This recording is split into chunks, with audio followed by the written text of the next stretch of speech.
Hello guys, good afternoon. It's already sunny dito pero malamig siya.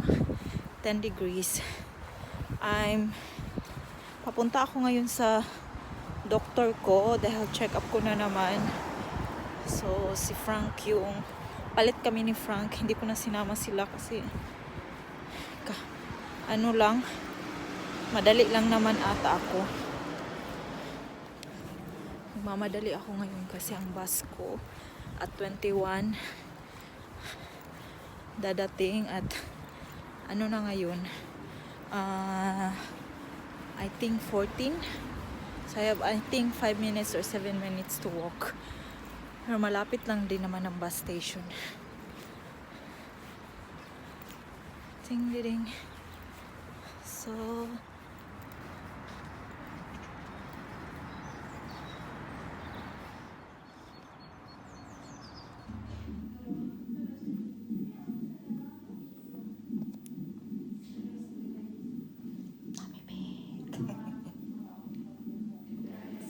heartbeat.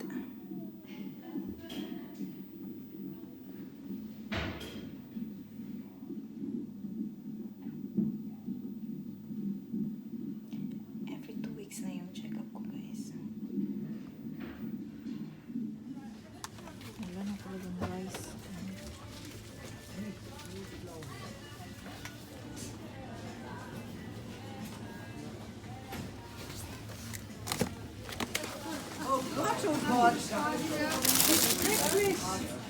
Hello guys, good evening. Nakauwi na ako actually kanina pa. And then nag-ano lang ako ni Francine. Yeah, can you play there? Huh? Go to Ella, please. Hindi ko siya inano kasi mag-ano tayo guys, mag-haul sa ating binili. Madami-dami yung binili ko kasi parang panic buying na din to. Hindi to siya panic buying eh. Pero nagkumuha ko ng ibang mga stocks na available doon. Kasi ang mga shelf guys, wala na talagang laman ang shelf sa pasta at saka sa rice. Na, tinuod yun di ay. I think 1 week. The last time na nag-shop ako, katong yung check-up ko din, that was 2 weeks ago. Then si Mr. yung laging nag-shop. So, it's him talaga ang nag-ano kung may kung totoo ba o hindi. So, at first hindi ako naniwala. But he showed me pictures na yung pero naniwala ako kasi nadidinig ko din yan sa mga post ng ibang Filipino na nandito, inawala ng mga bigas at saka ano. Kaya, meron tayo dito isang bag. Sinundo ako actually ni Mr. guys kasi ang shop din, wala nang shopping bag. Nag-trolley ako ng mga dala ko. Nag-trolley ako. Tapos at in the end, wala palang shopping bag. So, kumuha ako ng egg. Gusto ko, if I know lang na nasusunduin ako dahil walang shopping bag, niramihan ko na lang talaga sana. Kaso, I was thinking, ako ang magkikerry at magbabas lang ako. So, I was thinking, siguro meron pa the next kasi kailangan ko din kasi umalis para mag-book ng hospital kasi hindi na ako masyadong lumalabas. Hindi naman talaga ako lumalabas lagi, pero hindi ka dapat masyadong lumalabas na dahil sa coronavirus, kakatakot. So, bumili ako ng mandarins na 2 para boost ang immune system ng mga ng kids. Then, try ko tong 4-core na toast. Hindi ako nag-American bread kasi gusto ng kids na mag-try doon sa sandwich maker. Gusto nilang gumawa. So, 4-core yung kinuha ko para kasi yun yung maliit. Maliit kasi yung para sa sandwich maker. Ayan.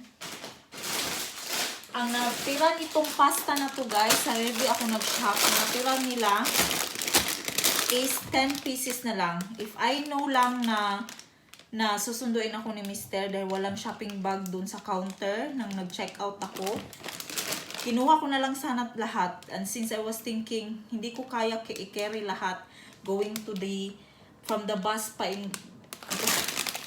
station hanggang dito sa aming bahay kasi mga 3 minutes walk din siya or 4 or 5 minutes walk din from bus station to here. So, ayun. Dalawa lang yung kinuha ko. Kung alam ko lang na susubuin niya ako, kinuha ko na lang sana yung last 10 pieces. And then, nuggets. Nuggets always naman may stock. So, again, may buns. Dahil para yan sa mga kids. Baon nila sa school. And then, kumuha ako ng Aptamil. Ang milk ni Francine. Dalawa na yung kinuha ko. Though, hindi dapat talaga mas madami. Mas maganda kasi ito yung Aptamil kasi i-boost niya daw ang immune system. Ito talaga yung milk ni Francine since she was since she was a baby, since she was born. Let it say it like that kasi mga almost 1 month lang ako nag-breastfeed ka Francine guys kasi hindi pagkatapos kong mga anak sa kanya nang mag-breastfeed ako, ayaw niya walang gatas at saka hindi siya nabubusog and buong gabi nakatagag siya din hindi siya mabusog. So nag-change kami kami at first nag-mix, then later on nag-decide kami na na siya bato. Kaya I think the same thing will happen to baby Junior. So dalawa ang kinuha ko na milk sa kanya. 3 times a day lang naman siya nagdididik na. And then, meron akong salad para sa sandwich ng kids for school. And ang bigas na natira doon, guys, ganito guys, wala nang jasmine rice na natira na pang Asian. Wala na. Ganito lang, guys. Ayan siya. From Yapa din, may 10 pieces na natira doon. At yun nga, kasi was thinking hindi ko carry lahat. Kasi ako nga lang ang, di ba ang pumunta sa doktor ko. And then, meron siyang 4 bags dyan. 4 bags, 4 na ganito. Tapos, mo siya, mura siya ipabukalan na guys. Pero, iba pa din yung jasmine rice natin. Yung rice na nagkagisna natin ba. Yung rice na pareha sa atin sa Pilipinas. So, but I still get this one kasi para pang stock. Just in case. Though, wala na akong bigas. Pero, i-stock ko to siya kasi 2022 pa mag-expire. So, every time siguro na makapunta ako sa shop until meron pang virus na yan, magbibili ako kasi meron na nga ako ibang lagayan sa mga ibang stocks ko. So, ngayon. At yung isa naman is ganito. Nagkumuha ako ng dalawa. Langkern Spitzen rice. I'm not sure kung paano din to siya lutuin. Pero iba ang process ng pagluluto nito guys. Pero at least rice siya diba? Okay lang din. Ito ata yung matigas. Same to sa binili ni Mr. last time. Ito na lang ang bigas na natitira. Ito at saka yung ganito. Yung pabukalan mo ng tubig. So ayun. Dalawa lang din ang kinuha ko kasi akala ko ako ang magdadala din, madami-dami, mabigat talaga siya. Naka-trolley ako, puno yung trolley ko. Tapos in the end pagdating ko sa checkout, wala nang shopping bags, guys. I swear, wala nang shopping bags. I don't know why. And then meron akong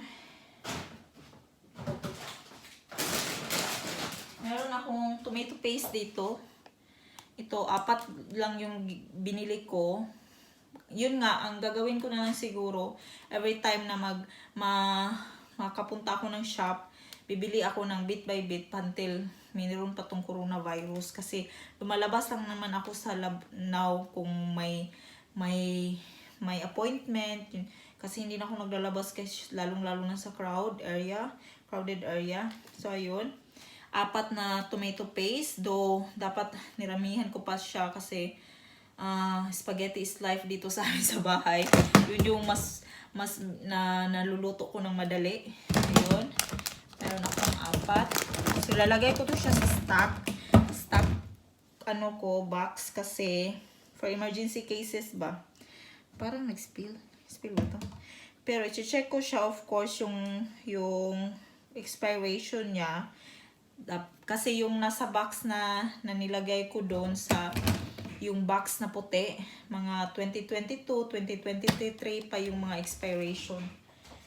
And then I have this one, guys. Croissant to siya na nakaano na si Mr. yung marunong ni isang suong naman eh. Marunong magluto nito sa oven for 12 to 15 minutes. Kumuha ko ng dalawa kasi mag-expire din naman siya next month. So dalawa lang kinuha ko para hindi na bibili ng yung just in case ba tinapay. Croissant. And then I have 2 yogurt again for the kids. Yung strawberry yogurt.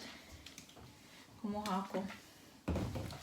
And then I have 2 milk. 2 milk yung kinuha ko kasi mabigat na nga. And anyway, Frank is all everyday buying milk kasi di ba may trabaho siya, kailangan niya umalis sa bahay. And then I have this one, guys, snacks ng kids. I have waffle na mayroon siyang hazelnut with chocolates. Waffle. And then cookies na biscuit para sa lagayan ko. Lalagay ko siya doon. Matagal pa din ito mag-expire eh. 2021. Ito, October 2020. And then, cheese. Ito yung favorite cheese ko. And this cheese para sa sandwich nila na gagawin tonight. So, ayun. Gusto nilang i-try. So, kumuha ko ng cheese na ganito. At ito para sa bread or something namin ni Francine. We like this cheese. I like it too. So, ayun lang, guys. Grabe. Come here. Say hi. Oh. Juice? That's not juice. I have something for you. That one. This one. You can have that. That's wafer. Yeah, wafer. So, ayun na nangyari, guys. Yeah. Buti na lang sinundo ako ni Frank. Then he would have bought more. Yeah. And then no space in that big bag here. It was already full like this one. It's already full. No, but the rice and the pasta is 10 pieces only, and I should have got all to put that in our. Are you sleeping now? Panic buying. Yeah, it's panic buying already here. In Kuwait, Catherine needs only to work once a week to go to the office, and she needs to do home base. And see in Philippines too, the school are cancelled now because they have a case now in Manila. Sian is in Rem, Philippines. on Rem school in Quezon City. And then Sian is no school for almost 2 months now. Ui, 2 months. 6 weeks. You're sick. Yeah, because of Kuwait is small. So, ayun na, si bye-bye big. So, ayun lang, guys. In-announce ko lang na may panic buying na dito sa Germany. But, And the oil prices also have sunk. yeah, maybe today, they just put, there's loads of stuff that needs are very busy in putting stuff. I don't understand why it's again empty. It's like, meron, There are more people like my wife. No, I'm not really. I won't do panic buying if people are not doing that the same. But I was thinking we have no rice. Rice is life in Philippines. So feeling ko guys, ang nangyayari ngayon sa mga store, may mga delivery sila every week. Yun guys. Feeling ko may delivery every week or I don't know sa shop, pero yung mga tao nagpa-panic buying. So yung mga sales lady or yung mga staff sa store, they put the stuff like rice, pasta, and mga stuff na hindi nag-i-expire, matagal nag-expire. And then, people like me, panic buying. So, they get it again. So, that's why the people who are doing it, buying like Frank every day, no more anymore for him. Kasi, naintindihan nyo? I'm trying to speak English to Frank also. I got it. So, feeling ko yun ang nangyayari. Hindi naman, that's why the delivery is not enough because people like, parihan ako ba, nag-panic buying, pakyaw tanan. Look at the real one. It's gonna clean the...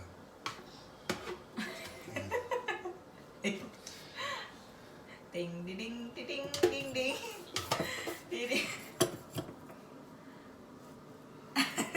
Should I give you water? Don't waste the water. Then now I need that thing there then.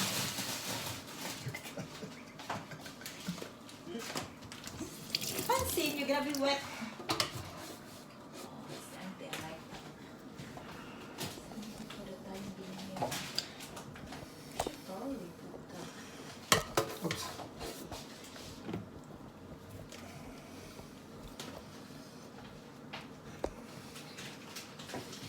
I have no rice here.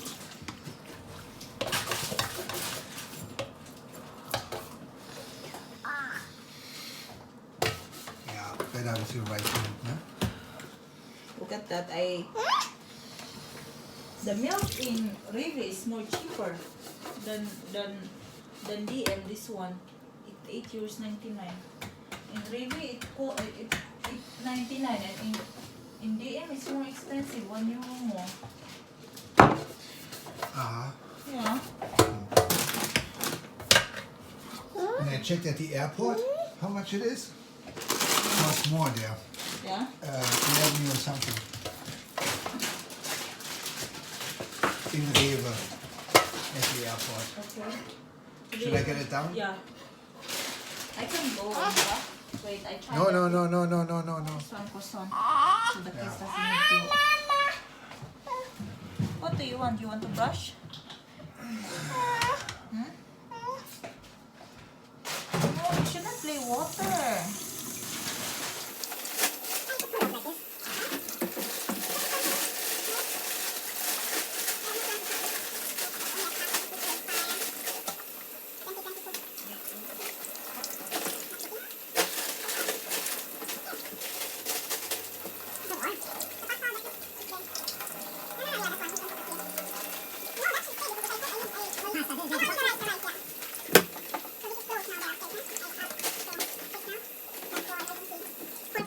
Panic buying.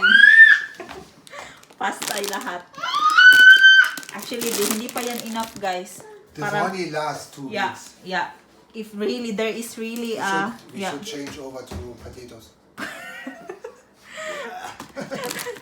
See, rice, pasta, and rice na yung rice na ano ba, yung not the rice the same in Philippines. Then, oh, see, empty pa yan, so pwede pa yung punuin. Strong papa, oh. Did you go to gym? Yeah, I do that with you. Yeah, 65 When kilos. you were not pregnant. I was 65 doing kilos. that like that. I'm now 65 kilos. Napakita ko na ba to, guys? Ayan na, oh. Itsura ng aming, yung binili ko sa IKEA.